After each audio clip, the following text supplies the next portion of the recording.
In 2019, in a small town in Oregon, lived a 14-year-old boy named Ryan. Ryan wasn't addicted to drugs or alcohol. He was addicted to something far more dangerous, the horror mobile game, a game called Granny. Ryan played it for hours late at night, lights off, headphones on. His parents were worried. He had stopped studying, stopped sleeping, stopped talking to anyone. But Ryan didn't care, because Granny was all he thought about.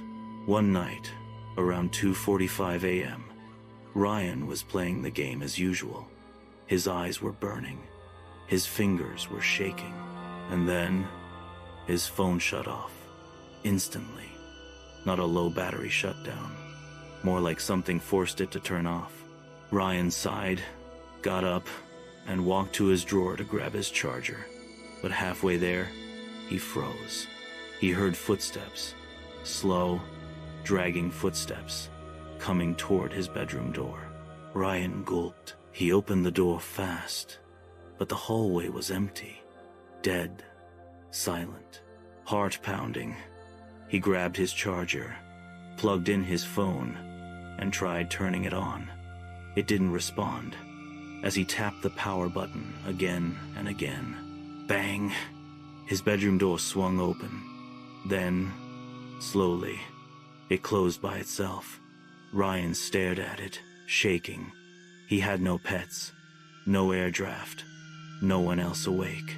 Something was in his room.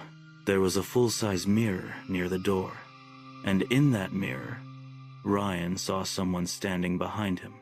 The lights in his room flickered, making it hard to see clearly. So Ryan stepped closer, and what he saw made his legs turn to ice. In the reflection stood an old woman, wrinkled skin, hair hanging in clumps, mouth dripping with blood, face twisted into a monstrous smile. Her eyes completely white, dead, empty, and she was staring right at him. Ryan gasped and stumbled backward, but the old woman didn't move. Only her reflection did. The woman slowly raised her hand and pressed it from inside the mirror. Ryan felt the air change, like the room turned colder instantly. Her hand began pushing through the glass, as if she was trying to crawl out. Ryan's skin burned, his chest tightened. He ran, jumped into his bed, pulled the blanket over himself like a shield. For a few seconds, there was silence. Ryan slowly pulled the blanket down and screamed silently, because the old woman was floating inches above him, hair hanging down, white eyes staring. Her long yellow nails reached out and wrapped around Ryan's throat. He couldn't scream, couldn't breathe. He kicked, scratched, tried to pull away. Nothing worked. He felt himself slipping, fading. With a last bit of strength, Ryan let out a desperate scream.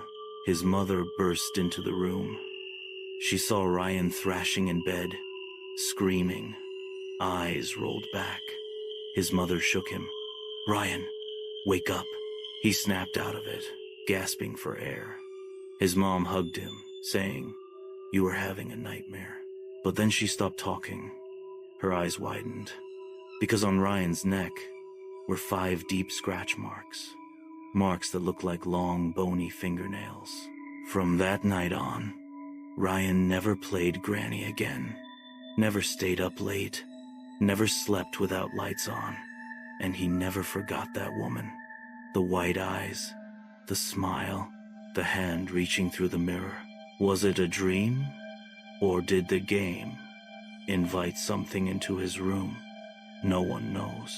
But Ryan still says, "Granny followed me home." Asterisk. If you think this was just a dream, tell me in the comments, why were the scratch marks real? Like the video if it scared you, and remember, sometimes the game doesn't end when you close the app. Asterisk.